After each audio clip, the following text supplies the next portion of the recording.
ओम नमो भगवते वासुदेवाय।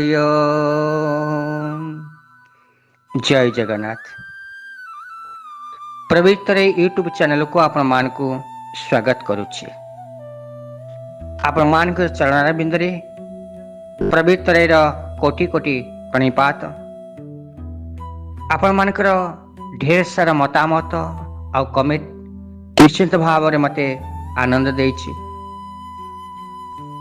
तेबे मु आपण मान को आज गोटे सुंदर तथ्य उपस्थापन करने को जाउछि, जहाँ आपण मान को मन रे संशय शंका दूर करिवे।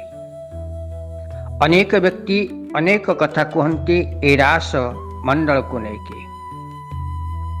भगवान श्री कृष्णकर सहित गोपी मानकर जो रास कथा को नहीं अनेक व्यक्ति अलग अर्थ रे नहीं थांती।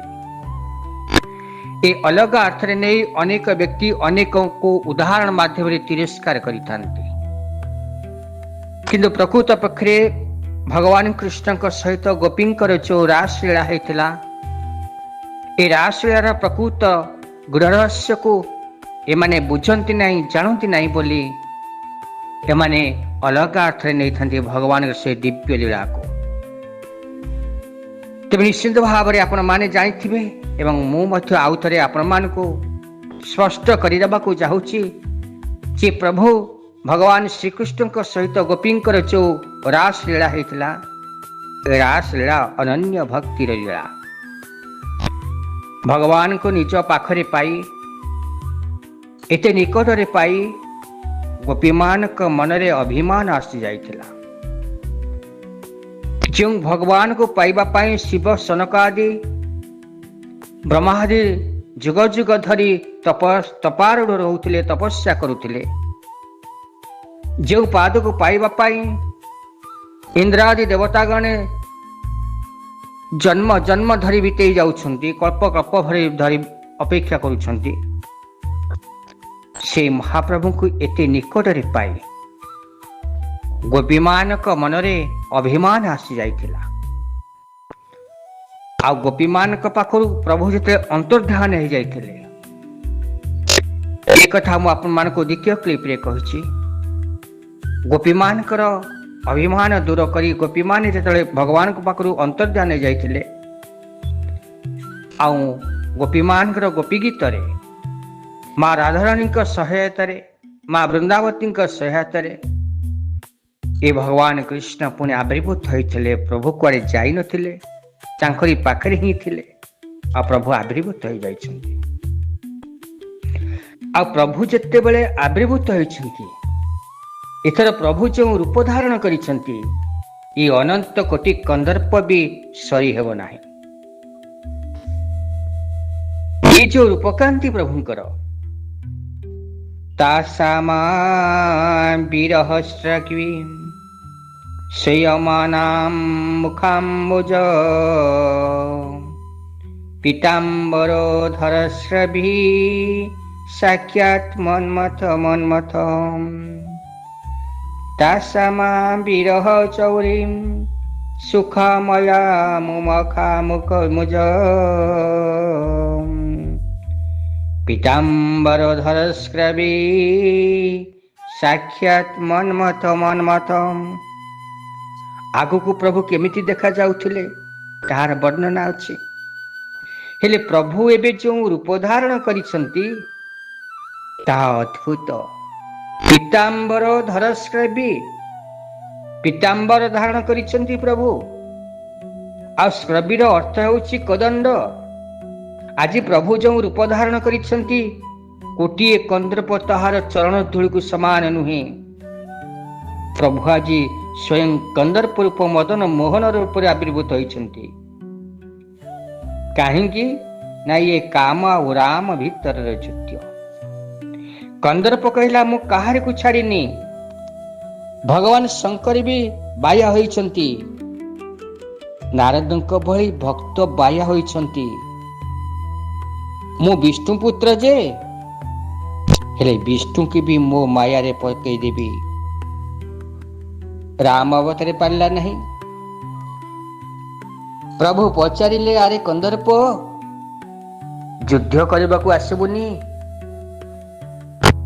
କନ୍ଦର୍ପ କହିଲା, କେମିତି କରିବି?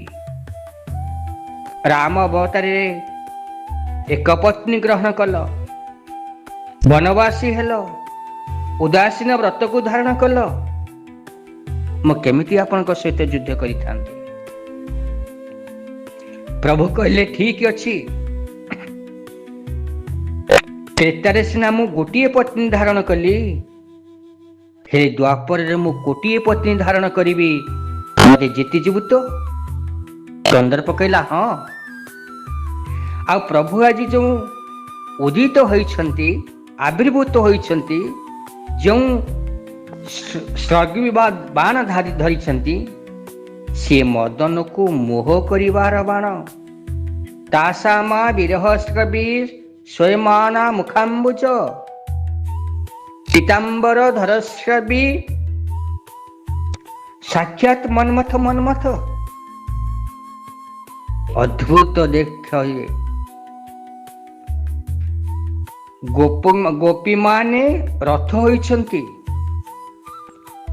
ଆଉ ଗୋପୀମାନଙ୍କ ରଥ ଉପରେ ବସି ଗୋବିନ୍ଦ ମାର ସହିତ ବସିଛନ୍ତି। କନ୍ଦର୍ପ ଯୁଦ୍ଧ କଣ କରିବ? ସେ ସେଇଠି ଅବଚେତନ ହୋଇଗଲା ଆଉ ମୋ ପ୍ରଭୁଙ୍କର ରୂପକୁ ଦେଖି।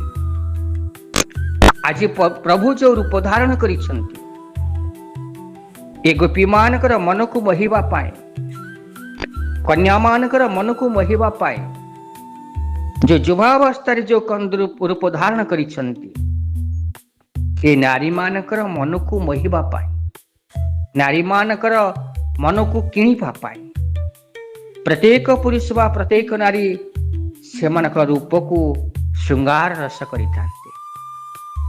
କିନ୍ତୁ ପ୍ରଭୁ ଆଜି ଯୋଉ ରୂପ ଧାରଣ କରିଛନ୍ତି, ଏ କୋଟି କନ୍ଦର୍ପ ବି ତାଙ୍କ ଚରଣ ଧୂଳିକୁ ସମାନ ହେବେ ନାହିଁ। ରୂପ ଧାରଣ କରିଛନ୍ତି ପ୍ରଭୁ, ଆଉ ରୂପ ଧାରଣ କରି ଗୋପୀମାନଙ୍କ ସହିତ ଛିଡ଼ା ହୋଇଛନ୍ତି। ଆଉ କନ୍ଦର୍ପ ଏ କଥାକୁ ଦେଖି, ପ୍ରଭୁଙ୍କର ଏ ରୂପ ଲାବଣ୍ୟକୁ ଦେଖି, ଯେମିତି ଚନ୍ଦ୍ର ଆଗରେ ଜୁଳୁଜୁଳିଆ ପୋକ, ଏ ସେଇ ପର୍ବ ହେବାରେ କନ୍ଦର୍ପର ଏ ରୂପ ଭଗବାନଙ୍କ ନିକଟରେ। କନ୍ଦର୍ପ ସିନା ବଡ଼ିମାରେ କହିଦେଲା ଯେ ମୁଁ ଭଗବାନ ଶଙ୍କରକୁ ବାୟା କରିଦେଇଛି, ଭକ୍ତ ନାରଦଙ୍କୁ ମଧ୍ୟ ମୁଁ ବାୟା କରିଦେଇଛି, ମୋ ଫାଶରେ ଫସେଇ ଦେଇଛି। ହେଲେ ଆଜି ପ୍ରଭୁଙ୍କର ଯୋଉ ରୂପ ଧାରଣ କରିଥିଲେ, ଏ ରୂପରେ ବିମୋହିତ ହୋଇ କନ୍ଦର୍ପ ନିଜେ ହିଁ ଅବଚେତନ ହେଇଗଲା। ପ୍ରଭୁ ରାସ ମଣ୍ଡଳରେ ରାସ କରୁଛନ୍ତି, ଗୋପୀମାନଙ୍କ ସହିତ ଏକତ୍ରିତ ହୋଇଯାଇଛନ୍ତି। ଯେତେ କୃଷ୍ଣ ସେତେ ଗୋପୀ, ଯେତେ କୃଷ୍ଣ ଅଛନ୍ତି ଯେତେ ଗୋପୀ ଅଛନ୍ତି ସେତେ କୃଷ୍ଣ ହେଇଛନ୍ତି।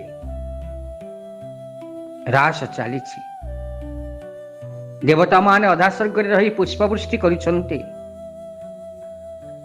ଆଉ ସେ ନିତ୍ୟ କଦମ୍ବର ଯମୁନା ତଟରେ ଥିବା ସମସ୍ତ କୀଟ ପତଙ୍ଗ ଜୀବ ଜନ୍ତୁ ବୃକ୍ଷଲତା ଆଦି ଏ ପ୍ରଭୁଙ୍କର ଏ ଦିବ୍ୟ ଭବ୍ୟ ରାସକୁ ଉପଭୋଗ କରୁଛନ୍ତି। ପରୀକ୍ଷିତ ମହାରାଜ ଶ୍ରବଣ କରୁଛନ୍ତି। ସୁଖଦେବ ଗୋସ୍ୱାମୀ ଏ ରାସର ସମସ୍ତ ତଥ୍ୟ ଗୋଟି ଗୋଟି କରି ପୁଙ୍ଖାନୁପୁଙ୍ଖ ଭାବରେ ଭଗବାନ ସୁଖଦେବ କହୁଛନ୍ତି ପରୀକ୍ଷିତ ମହାରାଜକୁ। ହେଲେ ଗୋଟିଏ ଜାଗାରେ ଭୁଲ ହେଇଗଲା। ପରୀକ୍ଷିତ ମହାରାଜ ଏତେ ପର୍ଯ୍ୟନ୍ତ ତ ବସି ଭାଗବତ ଶ୍ରବଣ କରୁଥିଲେ, ହଠାତ୍ କରି ପଚାରିଦେଲେ ସୁଖଦେବ ଗୋସ୍ୱାମୀଙ୍କୁ, କହିଲେ ଗୁରୁଦେବ, ଭଗବାନଙ୍କର ମର୍ତ୍ତ୍ୟାବର୍ତ୍ତନ କାହିଁକି ହୁଏ? ଧର୍ମ ସଂସ୍ଥାପନ ପାଇଁ ନା? ଶୁକାଚାର୍ଯ୍ୟ ଭଗବାନ କହିଲେ, ହଁ, ସଂସ୍ଥାପନାୟ ଧର୍ମାୟ ପ୍ରଶମାୟ ନତରାୟଚି अवतीर्णयं भगवान अंकेन जगतेश्वर। धर्म संस्थापन पाई तो सुखदेव कहले, राजन तुम मन रे क्यों शंका अच्छी? परीक्षित महाराज कहले, जे धर्म को स्थापन करने पाई आसिले, सकतं धर्म से तू ना ज्ञानता कर्ता भरी कथा। धर्म कौन जी कही, आउ धर्म जहा पाई, आउ धर्म रक्षार दायित्व जार, प्रदीपम आचरते ब्रह्म वरद्वारा विभूषण। से परमात्मा हेइथांतु पछके परद्वारा कहीं गले। आउ आम सनातन धर्म रे जदि सबुठारु बड़ पाप किछि थाए ताले ता हेउछि परदारी गमन। सकतं धर्म सेतु न वक्ता कर्ता भिरिकिता प्रदीप माचरते ब्रह्म परदारा विभूषण। शुक्राचार्य गंभीर हो गले। परीक्षित महाराज प्रश्न निश्चिंत भाव रे गुरुदेव को आघात लगिला। गुरुदेव जो रासमंडल समस्त विवरणी प्रदान करुथिले परीक्षित महाराज को, ये परीक्षित महाराज मनरे शंका आसीगला जे कोटि ब्रह्मांडर मालिक धर्म को संस्थापन करने पाई जे मर्त्य अवतरण करती, ये मर्त्य रे धर्म को रक्षा करते। सनातन धर्मर सबुठारु बेसी कलंकित पाप होउछि परनारी गमन करिबा।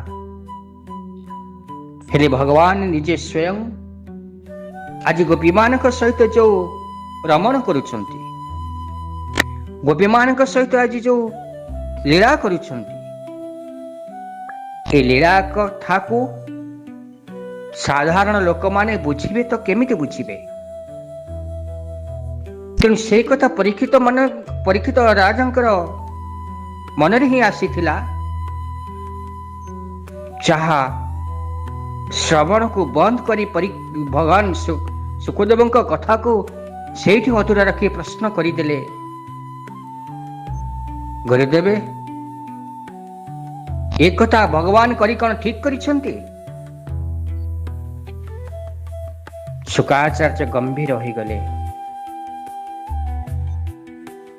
कहले मु कहिली कौन आ ये बुझिला कौन? एति पर्यंत ताहले तार योग्यता नहीं पंचाध्यायर ए रास मंडल रे प्रवेश करिबा। आ सेठी पई मु कहउथिली प्रथम अध्याय रे जे रास मंडल रहस्य को बुझिबा पाई, रास मंडल गूढ़ रहस्य को बुझिबा पाई जो मानकर नित्यंत कृष्ण का प्रति प्रीति थिबो, कृष्ण के प्रति भक्ति थिबो, से माने ही महारास कथा को श्रवण करिवे। अन्यथा जो मानक मन रे पाप थिबो, जो मानक मन रे अहंकार थिबो, जो मानक मन रे अविश्वास थिबो, से माने भगवान कृष्णकर ए गोपलीलार ए रास मंडल रहस्य को पहारास को केबे भल भाव रे बुझी पारिबे नहीं। निश्चिंत भाव रे तांक मन रे शंका आसीबो, आशंका आसीबो एवं भगवान के प्रति संदेह मध्य बढ़ी जीवो। तेणु हे सज्जन मंडली, आपण माने निश्चिंत भाव रे जदि आपण मानक मन रे शंका अछि, आपण मानक मधुरी रास मंडल मनक रास मंडल रहस्य को बुझिबारे किछि व्यतिक्रम अछि, तेम निश्चिंत भाव रे ए क्लिप टी श्रवण करंतु। निश्चिंत भाव रे आपण मानकर मन संदेह मु मोचन करिबी। परीक्षित महाराजंकर एक कथा सुनी शुक्राचार्य जो गंभीरतार सहित परीक्षित महाराज को कहिले, परीक्षित महाराज को एथर सावधान करदेले। କହିଲେ ପରୀକ୍ଷିତ କଣ ତୁମେ କହିବାକୁ ଚାହୁଁଛ? ତୁମର କଣ ପ୍ରଭୁଙ୍କ ଉପରେ ସନ୍ଦେହ ଅଛି? ପରୀକ୍ଷିତ କରି ଗୁରୁଦେବ, ମୁଁ ଆପଣଙ୍କ ମନସ୍ଥିତିକୁ ବୁଝୁଛି। ମୁଁ ମୋ ପାଇଁ କହୁନି, ସଂଶୟ ମୋର ହେଇନି। ମାର ଗର୍ଭ ଭିତରେ ଥିବା ବେଳେ ଅଶ୍ୱତ୍ଥାମାର ବ୍ରହ୍ମ ଅସ୍ତ୍ରରୁ ଯିଏ ମୋତେ ରକ୍ଷା କରିଛନ୍ତି, ମୋ ପିତାମହ ପାଣ୍ଡବ ମାନଙ୍କର ଦାୟିତ୍ୱ ଯିଏ ନେଇଛି, ଦୁର୍ବାସାର କୋପରୁ ମୋ ପିତାମାନଙ୍କୁ ଯିଏ ରକ୍ଷା କରିଛି, ଆଉ ମହାଭାରତ ଭଳି ଯୁଦ୍ଧରେ ଯିଏ ମୋର ପିତା ଅର୍ଜୁନର ରଥରେ ସାରଥୀ ହୋଇ ଜୟଶ୍ରୀ ବିଜୟଶ୍ରୀ ପ୍ରଦାନ କରିଛନ୍ତି, ସେ ପ୍ରଭୁଙ୍କ ଉପରେ ମୋର ସନ୍ଦେହ ନାହିଁ। ମୁଁ ପ୍ରଶ୍ନ ଏଇଥିପାଇଁ କରୁନାହିଁ ଯେ ମୁଁ ଜାଣିନାହିଁ। ମୋର କହିବାର କଥା, ଯେତେବେଳେ କଳିଯୁଗ ଆସିବ, କଳିର ପ୍ରଭାବରେ ବିସ୍ତାର ହେବ, ଜୀବ ପଶୁ ଭଳି ଆଚରଣ କରିବ, ସେତେବେଳେ ଏ କଥାକୁ ଗ୍ରହଣ କରିବେ ତ କେମିତି କରିବ? ସୁକଦେବ ଭଗବାନ ସାବଧାନ କରାଇଦେଲେ ପରୀକ୍ଷିତକୁ। କହିଲେ ପରୀକ୍ଷିତ, ଏବେ ମୁଁ ଯାହା କହିବି ତାକୁ ମନ ଦେଇ ଶୁଣ। ଆଚ୍ଛା ପରୀକ୍ଷିତ, ରାସମଣ୍ଡଳରେ ଯେତେ ଗୋପୀ ଥିଲେ, ସେମାନଙ୍କର ବୟସର କ୍ରମ ଯେତିକି କୁହାଯାଇଛି, ସବୁଠାରୁ ଅଧିକ ବୟସ ଥିଲା ଯେଉଁ ଗୋପୀର ରାସମଣ୍ଡଳରେ, ତାର ବୟସ ମାତ୍ର 7 ବର୍ଷ। ଆଉ ସବୁ 5 ବର୍ଷ ବୟସର। ଯେଉଁ ଗୋପୀ ମାନେ କୁ ଭଗବାନ କୃଷ୍ଣ ମୁରଲୀ ଦ୍ୱାରା ଡାକିଥିଲେ, ଆସିଲେ ତ ଅଧାରୁ ପଳେଇଲେ। ଯେତିକି ଜଣ ରାସମଣ୍ଡଳରେ ରାସ କରୁଥିଲେ ପ୍ରଭୁଙ୍କ ସହିତ, ସେମାନେ କେବଳ 5-7 ବର୍ଷର ବାଳିକା। ତେଣୁ 5 ବର୍ଷର ପିଲା କାମ କଣ ଜାଣିନାହିଁ, ରଜସ୍ୱଳା ହେଇନାହିଁ, ଏ ପବିତ୍ର। ତେଣୁ କାମ ଆଉ ରାମ ଭିତରେ ପ୍ରଭେଦ ହଉଛି ଏଇଆ। ରଜସ୍ୱଳା ନ ହେବା ପର୍ଯ୍ୟନ୍ତ ନାରୀର କାମନା ଜାଗ୍ରତ ହୁଏ ନାହିଁ। ତେଣୁ ଏ ପବିତ୍ରା। ଦ୍ୱିତୀୟ କଥା, ଏ ଗୋପୀମାନଙ୍କୁ ନେଇକି ରାହସ କରିବାର ରହସ୍ୟ କଣ? ନା, ତ୍ରେତା ଯୁଗରେ ଚିତ୍ରକୂଟରେ 12 ବର୍ଷ ପ୍ରଭୁ କାଟିଦେଲେ 14 ବର୍ଷ ବନବାସ ସମୟରେ। ଆଉ ସେଇଥିପାଇଁ ଚିତ୍ରକୂଟକୁ ଦ୍ୱିତୀୟ ଅଯୋଧ୍ୟା କୁହାଯାଏ। ଜୟନ୍ତ କାକ ଯୋଉ ବିକ୍ଷେପଣ କଲା, ସେଇଠି ହିଁ ସୃଷ୍ଟି ହେଲା କ୍ରମ। ଚିତ୍ରକୂଟରୁ ପଞ୍ଚବଟୀ ଯିବା ପଥରେ ଯେଉଁ ମନ୍ତ୍ରଦ୍ରଷ୍ଟା ଋଷିମାନେ ତପଚାରଣ କରୁଥିଲେ ଅରଣ୍ୟ ଭିତରେ, ସେମାନେ ପ୍ରଭୁଙ୍କର ରୂପ ମାଧୁର୍ଯ୍ୟକୁ ଦେଖି ବିମୋହିତ ହୋଇଗଲେ। କହିଲେ, ମଣିମା, ଏ ବ୍ରହ୍ମପଦରୁ କଣ ମିଳିବ? ଏ ତପସାଧନରୁ କଣ ମିଳିବ? ଆଉ ତମକୁ ଯିଏ ବରଣ କରିଛି, ସେ କେତେ ତପସ୍ୟା କରିନଥିବ। ଯଦି ପରମ କଲ୍ୟାଣମୟ କୃପାଳୁ ଆର୍ତ୍ତତ୍ରାଣ, ହେ ପ୍ରାଣ ବଲ୍ଲଭ, ଟିକିଏ ଯଦି କୃପା କଟାକ୍ଷ ଆମ ଉପରେ ପକାଇ ଦିଅନ୍ତି, ତେବେ ଆମେ ସବୁ ସାଧୁ କହୁଛୁ, ସବୁ ମୁନି ଋଷିମାନେ କହୁଛୁ, ଆମେ ନାରୀ ହୋଇଯାଆନ୍ତୁ। ଆଉ ସେଇ ଋଷିମାନେ ସମସ୍ତେ ଦ୍ୱାପରରେ ଗୋପୀ ହେଲେ। ତୃତୀୟ ପ୍ରମାଣ, ଭଗବାନ ସୁକଦେବ ପରୀକ୍ଷିତ ମହାରାଜଙ୍କୁ ପ୍ରମାଣ ଦଉଛନ୍ତି ରାସ ମଣ୍ଡଳର ପ୍ରମାଣ, ଯାହା ପରୀକ୍ଷିତଙ୍କ ମନରେ ସନ୍ଦେହ ସୃଷ୍ଟି ହେଇଛି। ପରୀକ୍ଷିତ ସ୍ପଷ୍ଟ କହିଦେଲେ ଯେ ମୋର ନୁହେଁ, ଆଗାମୀ କଳି ଯୁଗରେ ଯୋଉ ଜୀବ ଜନ୍ମ ନେବେ, ଯିଏ ପିତାମାତାକୁ ମାନିବେ ନାହିଁ,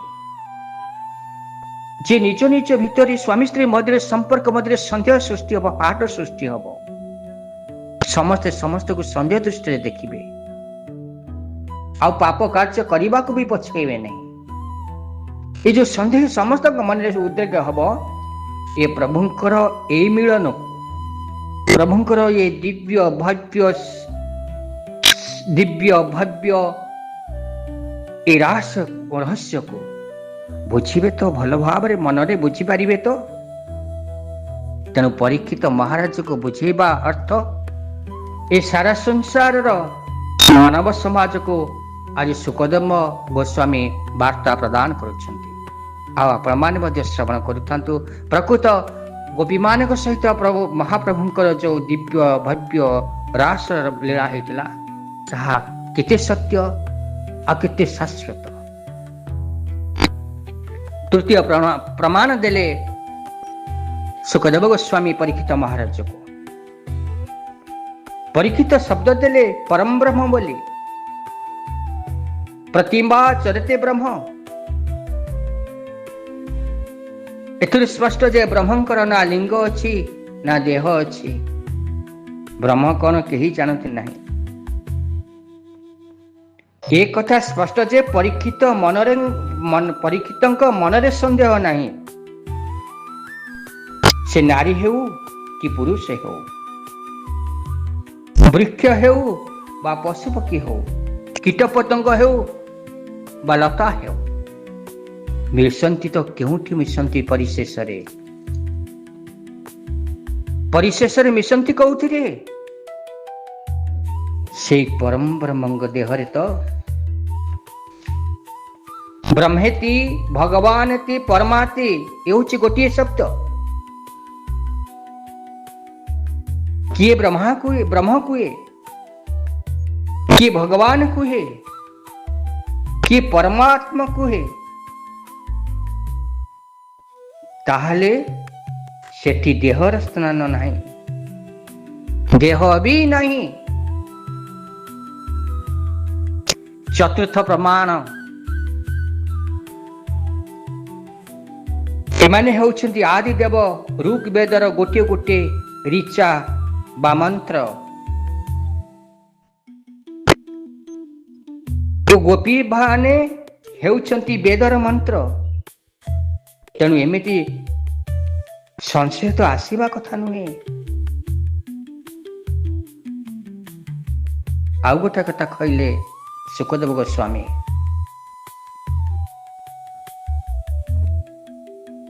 कहले हे राजन, धर्मर व्यतिक्रम भगवान करि पारंती। कहीं ना धर्म से सृष्टि करिसंती, धर्म तांको अधीन रे, धर्म को से तैयारी करिसंती। आ जदि तो मनरे संदेह थाए तेबे कहूछि सुन। धर्म व्यतिक्रम द्रष्टा ईश्वरयानता साहसम तेजीय साहस दे द्वेषाय अन्य समर्थ बुच तथा। गोविंद केवल साहस करि पारे धर्म को परिवर्तन करिवार, आउ काहारी नहीं। अग्नि को केही दोष दिए, महाप्रसाद से अग्नि रे हुए, आउ सब मध्य से अग्नि रे पोड़ा हुए। किए कहीं निया को कहब तू भल नुह बोली। जेमिति अग्निर दोष नाही, अग्नि जैसने सर्व खाई, अग्नि समस्त को खाई थाए। सेहीपरि प्रभुंकर ए दिव्य लीला, परम ब्रह्मकर दिव्य लीला दोष नाही। गंगा भितरे केते सब जाउछि, केते मलमूत्र जाउछि, केते मैला जाउछि। गंगा कोन अपवित्र होछि? एगुड़िक आँख को देखा जाए नहीं। गुरु भितरे रहिथिबा सामर्थ्य, शिला पत्थर काष्ठ भितरे थिबा देवत्व, गंगा भितरे थिबा पवित्र करिबार सामर्थ्य, सती नारीर सतीर सामर्थ्य आखि को देखा जाए नहीं। କିଏ ମାନିପାରେ କିଏ ନ ମାନିପାରେ, କିଏ ମାନିବା ନ ମାନିବା ଠି କିଛି ନାହିଁ।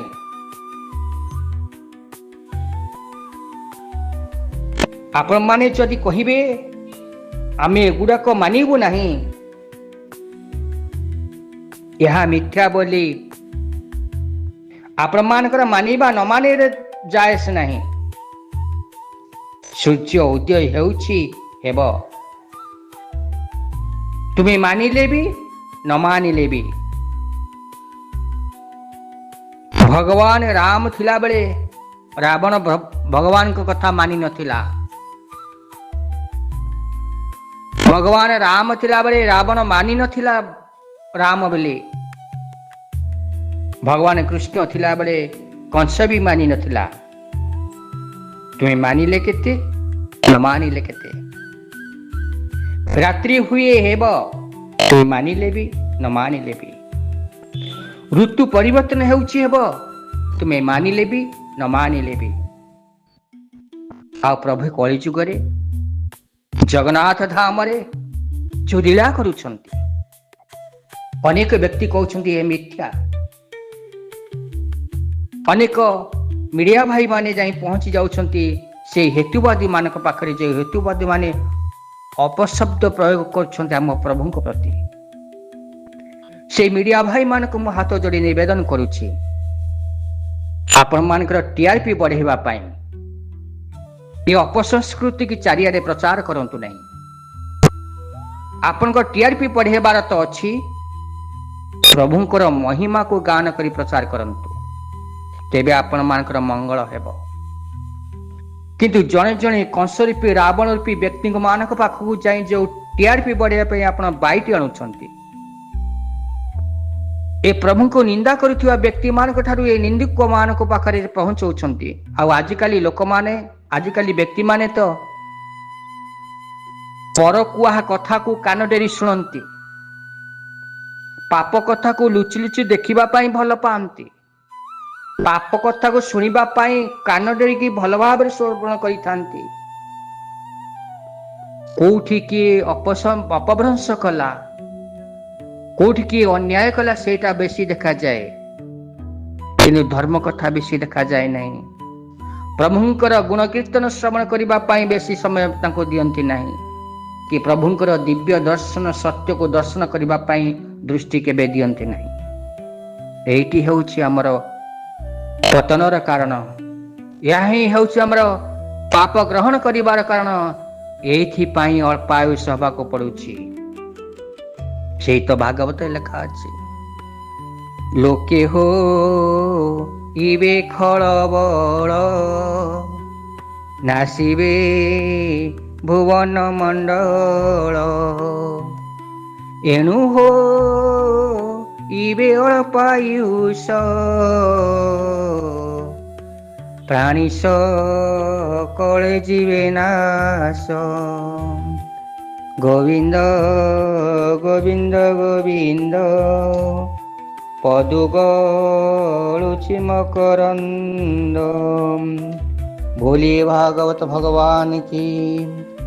ତେଣୁ ଆପଣ ମାନିପାରନ୍ତି ବା ନ ମାନିପାରନ୍ତି, ଏଇ ଭଗବାନଙ୍କର ଏ ଦିବ୍ୟ ଲୀଳା, ଭଗବାନଙ୍କ ଏଇ ରାସମଣ୍ଡଳର ଲୀଳା ନିଶ୍ଚିନ୍ତ ଭାବରେ ଶାଶ୍ୱତ, ସତ୍ୟ ଏବଂ ଦିବ୍ୟ ଭବ୍ୟ ମଧ୍ୟ। ରାସ ମଣ୍ଡଳରେ ମହାରାସ ଚାଲିଛି। ଏ ମହାରାସକୁ ଦେଖିବା ପାଇଁ ଆଉ ଗୋଟେ ପ୍ରମାଣ ଆପଣମାନଙ୍କ ଆଗରେ ରଖିବି। ଆପଣମାନଙ୍କର ଯୋଉ ପ୍ରଣୟ ହୁଏ, ଆପଣମାନଙ୍କ ଯୋଉ ନାରୀ ସହିତ ପୁରୁଷର ମିଳନ ହୁଏ, ଏ ଖୋଲା ଆକାଶ ତଳେ ନୁହେଁ, ନିର୍ବୁତ କୋଠରୀ ମଧ୍ୟରେ, ଅନ୍ଧକାର ମଧ୍ୟରେ, ରାତ୍ରିର ନିର୍ଜନ ପ୍ରହରରେ ହିଁ ହେଇଥାଏ। ଆଉ ଯଦି ଆପଣମାନଙ୍କ ମନରେ ସଂଶୟ ଥାଏ, ପାପ ଥାଏ, ଭଗବାନ କୃଷ୍ଣ ଗୋପୀମାନଙ୍କ ସହିତ ଯୋଉ ଦିବ୍ୟ ଲୀଳା କରୁଥିଲେ, ରାହାସ କରୁଥିଲେ, ଏ ରାହାସକୁ ଦେଖିବା ପାଇଁ ଅଧାସ୍ୱର୍ଗରେ ଦେବତା ମାନେ ପୁଷ୍ପବୃଷ୍ଟି କରୁଥିଲେ। ଖାଲି ସେତିକୁ ନୁହେଁ, ଏ କଥା ମଧ୍ୟ ଆପଣମାନଙ୍କର ନୁହଁ, ଆପଣମାନଙ୍କ ଭଳି ଦେବତା ମାନଙ୍କର ମଧ୍ୟରେ ମଧ୍ୟ ସଂଶୟ ଆସିଥିଲା। କାହା ମନରେ? ନା ବ୍ରହ୍ମାଙ୍କ ମନରେ। ଏ ବ୍ରହ୍ମାଙ୍କ ମନରେ ଯେ ସଂଶୟ ଆସିଥିଲା, ବ୍ରହ୍ମା କହିଲେ ଇଏ କଣ ସତରେ ବ୍ରହ୍ମ? ଇଏ କଣ ସତରେ ମହାପ୍ରଭୁ? ଆରେ ଇଏ ଯଦି ବ୍ରହ୍ମ ହୋଇଥାନ୍ତେ ତାହେଲେ ଏ ଗୋପାଳୁଣୀ ମାନଙ୍କର ଗୋପୀ ମାନଙ୍କ ସହିତ ଏମିତି ନିଚ ଭାବରେ ଏ ମିଳନର ତ ହେଇଥାନ୍ତେ କେମିତି? ରାସରେ ରାସ ମହାରାସ କରିଥାନ୍ତେ କେମିତି? ଏ ବ୍ରହ୍ମାଙ୍କ ମନରେ ସଂଶୟ ଯେତେବେଳେ ଆସିଲା, ମହାପ୍ରଭୁ ଜାଣିଲେ ଯେ ବ୍ରହ୍ମା ଆଜି ମତେ ସନ୍ଦେହ କରୁଛନ୍ତି। ବ୍ରହ୍ମା ଦେଖୁଛନ୍ତି ଏ ଦିବ୍ୟ ଲୀଳାକୁ, ଭବ୍ୟ ଲୀଳାକୁ, ରାସକୁ ଦେଖୁଛନ୍ତି। ଭଗବାନ କଲେ ତ କଣ କଲେ? ଯେତେ ଗୋପୀ ଥିଲେ ସେତେ କୃଷ୍ଣ ଥିଲେ। ଏବେ ଯେତେ କୃଷ୍ଣ ଗୋପୀ ଥିଲେ ସମସ୍ତେ କୃଷ୍ଣ ହେଇଗଲେ। ଏ ରାସ ମଣ୍ଡଳରେ ସମସ୍ତେ କୃଷ୍ଣମୟ ହେଇଗଲେ। ଗୋପୀ ଆଉ ଦେଖାଗଲେ ନାହିଁ। ବ୍ରହ୍ମା ଯୋଉ ଦେଖୁଥିଲେ ଗୋପୀ ମାନଙ୍କ ସହିତ ଭଗବାନ କୃଷ୍ଣଙ୍କର ଲୀଳା ଚାଲିଛି, ଏବେ ବ୍ରହ୍ମା ଦେଖୁଛନ୍ତି ସେ ରାସ ମଣ୍ଡଳରେ କେବଳ ହିଁ କୃଷ୍ଣ ଅଛନ୍ତି, ଗୋପୀ କେହି ନାହାନ୍ତି। ତେଣୁ ବ୍ରହ୍ମଦେବ ନିଜକୁ ଧିକାର କରି ପ୍ରଭୁଙ୍କର ଏ ଦିବ୍ୟ ଲୀଳାକୁ କୋଟି ପ୍ରଣିପାତ କଲେ। କଲେ ପ୍ରଭୁ ତୋ ମାୟା ତୋତେ ଅଗୋଚର, ମୁଛାର ତୋହର କିଙ୍କର। ତେଣୁ ବ୍ରହ୍ମା ବି ସେଠି ହାର ମାନିଲେ। ଖାଲି ସେତିକି ନୁହେଁ, ଭଗବାନ ଯେତେବେଳେ ଲୀଳା କରିବାକୁ ଆସନ୍ତି ମର୍ତ୍ତ୍ୟପୁରରେ, ସେତେବେଳେ ମା ଭଗବତୀ ଏବଂ ଭଗବାନ ଶଙ୍କରକୁ ନେଇକି ହିଁ ଆସନ୍ତି। ଭଗବାନ ଶଙ୍କର ଦେଖିଲେ ମହାପ୍ରଭୁ ରାସ ଲୀଳାରେ ରତ ଅଛନ୍ତି। ଭଗବାନ ଶଙ୍କର କହିଲେ ପ୍ରଭୁ ଆପଣଙ୍କର ସବୁ ଲୀଳା ମୁଁ ଦେଖିଛି। ଆପଣ ଯେତେ ଯେତେ ମର୍ତ୍ତ୍ୟପୁରରେ ଯେତେ ଯେତେ ଲୀଳା କରନ୍ତି ମୁଁ ସାକ୍ଷୀ ରୂପରେ ଥାଏ, ମୁଁ ସବୁ ଦେଖିଥାଏ। ହେଲେ ଆଜି ଆପଣ କେମିତି ନାଚୁଛନ୍ତି ମୁଁ ଟିକେ ଦେଖିବି, ଆଉ ମୁଁ ମଧ୍ୟ ତୁମ ସାଥିରେ ନାଚିବି। ସଂସାରରେ ଦୁଇ ଜଣ ହିଁ ନାଚିବା ଲୋକ, ସଂସାରରେ ଦୁଇ ଜଣ ହିଁ ନାଚନ୍ତି, ଜଣେ ଭଗବାନ ଶଙ୍କର ଆଉ ଜଣେ ମୋ ପ୍ରଭୁ। ଜଣେ ନାଚିଲେ ଭୟରେ ଏ ସଂସାର ଆଖି ବୁଜି ଶୋଇଯାଏ, ଆଉ ଜଣେ ନାଚିଲେ ଏ ସଂସାର ନାଚ ଦେଖିବା ପାଇଁ ଦୌଡ଼ି ଆସନ୍ତି। ଭଗବାନ ଶଙ୍କର ଯେତେବେଳେ ନୃତ୍ୟ କରନ୍ତି, ତାଣ୍ଡବ ନୃତ୍ୟ କରନ୍ତି, ସେତେବେଳେ ସାରା ସଂସାର ଭୟରେ ଥରି ଉଠେ। ଆଉ ଭଗବାନ କୃଷ୍ଣ ଯେତେବେଳେ ନୃତ୍ୟ କରନ୍ତି, ଏ ନୃତ୍ୟକୁ ଦେଖିବା ପାଇଁ ସାରା ସଂସାର ଦୌଡ଼ି ଆସେ। ଏଇ ଦେଖୁନାହାନ୍ତି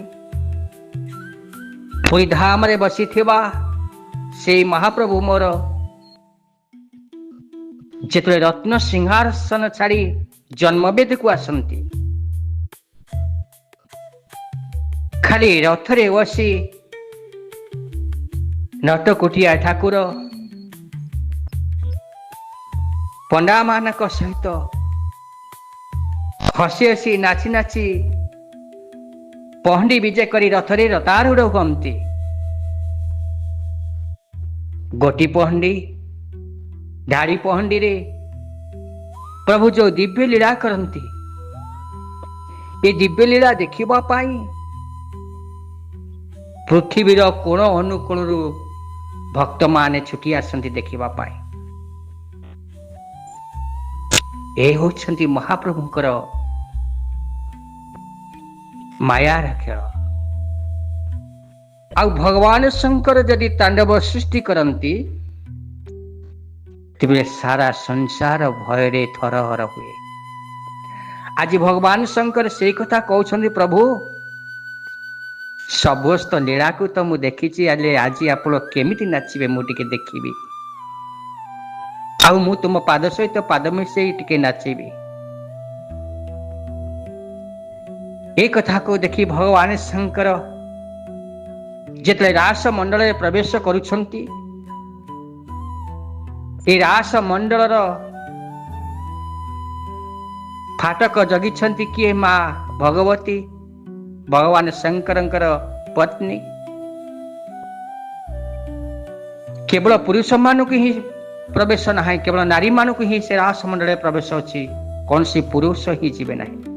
पुरुष जने से होछंती भगवान कृष्ण किंतु आउ केही जने भी पुरुष से रास मंडल प्रवेश करि परिबे नाही। सेतिपाई माँ अंबिका जगिछंती। भगवान शंकर पहुंची गले। भगवती महा रोकीदेले करे रुह जीव कुआरे। भगवान शंकर कहले ओ माँ मोटिके प्रभुंकर रास मंडल को जीवी। तुमा करे नाई रास मंडल को से जीव जे गोपी हेथिबो आउ केही जाइबे नहीं। भगवान शंकर कहले उमा मु पुरा तुमर स्वामी मते तो छाड़। भगवती माँ कहले तुम्हें मोर स्वामी हेई पार हेले मो स्वामी रो कर्म मुठ करुछि मु मो कर्म करुछि मो कर्म रे मु केबे व्यतिक्रम करि परिबे नहीं। केवल नारी माने ही जीवे रास मंडल को पुरुष जीवे नहीं। भगवान शंकर निराश ही फेरी आसिले। निजर माया बल रे गोपी रूप धारण कले। आ गोपी रूप धारण कर पुनराय रास मंडल रे प्रवेश कले। आ प्रभुंकर नृत्य रे ताल दे प्रभु नाचिबा को लागिले। भगवान शंकर नाचुचंती भगवान कृष्ण नाचुचंती गोपी माने नाचुचंती रास चलीछि। भगवान कृष्ण देखिले जेते गोपी सेते कृष्ण हेले अधिक गोटे गोपी कुआड़ू आसिला। भगवान देखिले कहले ओहो तुम्हें आसीच। आ भगवान शंकर भी हसी देले करे प्रभु तुमरे चरणामृत टिके पाइबा पाई मु द्वापर जुगरे शंकर रु मांकड़ हो गले। क्षमा करिबे मु त्रेतया जुगरे शंकर रु मांकड़ हो गली तुमर सेवा करिबा पाई। आ द्वापर जुगरे आपणकर वंशी हो गली। वंशेस्तु भगवान शंभु तेणु वंशी होकि आपणकर अधर को चुंबन करुछि। हे प्रभु आपणकर रास लीला रे आपणकर नृत्य रे मु कौन सामिल हेई पारिबे नहीं। भगवान कहले आशीष तो भल करिछ हेले तुमे जे मते देखिकी मो भावना रे तुमे जुग जुग धरी बितेई दियो कल्प कल्प धरी बेसे दियो भावना रे बसी जाओ। एठी जदि सेमिति न कर आशीष तो नाचिकी जीव किंतु मते छुईब नाही। आ मते छुईले तुम जो भावना बसी जीव मोर जो रास लागिछि तुमर डाट जदि लागिछिबो तले मो रास एठी रहिछिबो। भगवान शंकर नाचुछंती गोपी माने नाचुछंती भगवान कृष्ण नाचुछंती रास मंडल रे देवता माने पुष्प वृष्टि करुछंती ए महारास चलीछि। भगवान शंकर कहले प्रभु तुम चरणामृत पाइबा पाई मु तपस्साधन करे कल्प कल्प तप करे। ब्रह्माजी भी तप करती आपनकर पाद सेवा पाती नहीं। आ धन्य से गोपी माने जो मैंने आपण अंग संग प्राप्त हो रास मंडल रास करुछंती। हेले मु आसीछि जेतेबेले आपन को छुईबे नहीं आपन को दर्शन करी जेतेबेले आपन को स्पर्श करीबे नहीं निश्चय स्पर्श करीबी। एक कथा को नाचु नाचु भगवान शंकर भगवान को धरी पकेले तो ये भाव जो आसीगला भगवान शंकर प्रभु को स्पर्श करने मात्रे ये भाव जिते थर हरला ए रास मंडल भगवान माया कले तो ए माया बल भगवान शंकर से रास मंडल छाड़ी आसवा को बाध्य हेले। तेणु संसार रे जो रास कथा कहले रास प्रभुंकर भक्त मान सहित मिलन रास भक्त आ भगवान शाश्वत मिलन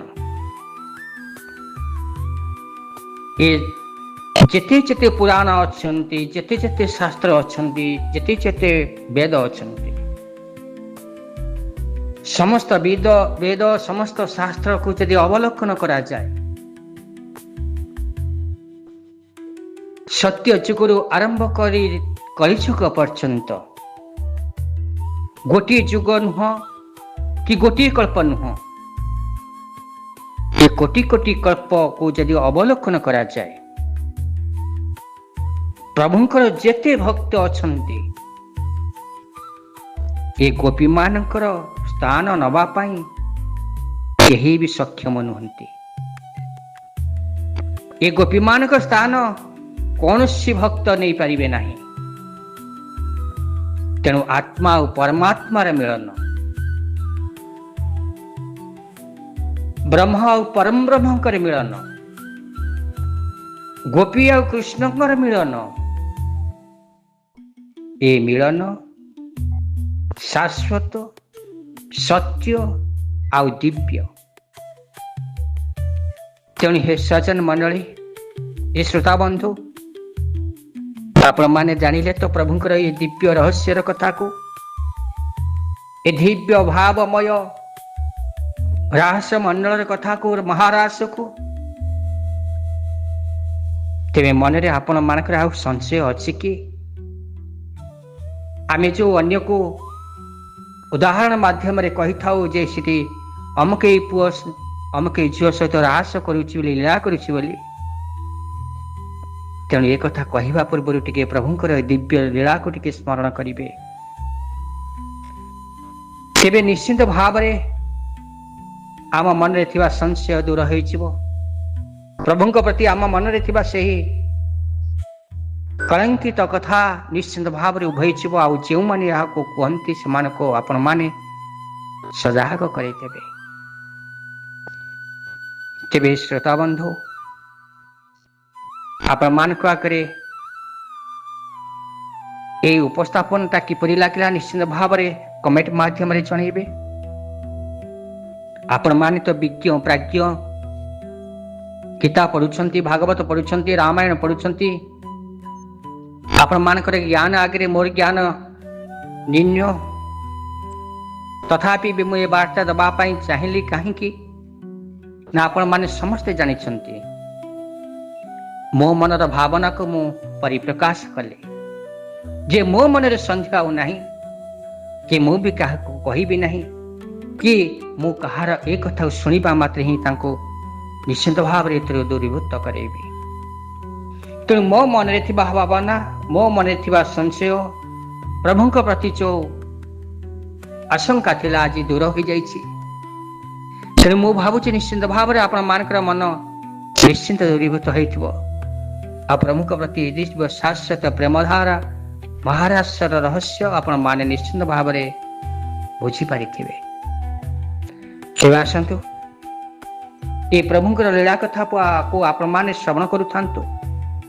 मु गोटिए पर गोटिए नुआ नुआ ऑडियो आपण मान को आगे उपस्थापन करी प्रभुंकर दिव्य लीला कथा को तो आपण माने मते सहयोग करंतु आपण माने मते आशीर्वाद करंतु। यदि निश्चित भाव रे मो कथा आपण मान को भल लागु थाए निश्चित भाव रे आपण लाइक करिवे सब्सक्राइब करबा को भूलिबे नहीं शेयर करबा को भूलिबे नहीं एवं कमेंट करबा को मते भूलिबे नहीं। भूल थिले क्षमा करिवे। आसंतु आज रे बाने को उठे विश्राम दबा पुणी आउ गोटे नूतन अध्याय नहीं मु आपण मान आगे उपस्थित हेबी। सर्वे बोलन्तु हरि हरि, हरि करिबे भव पारी। हरि चे मलय पवन, काष्ठकु करन्ति चंदन। बोलिए बालकृष्ण भगवान की।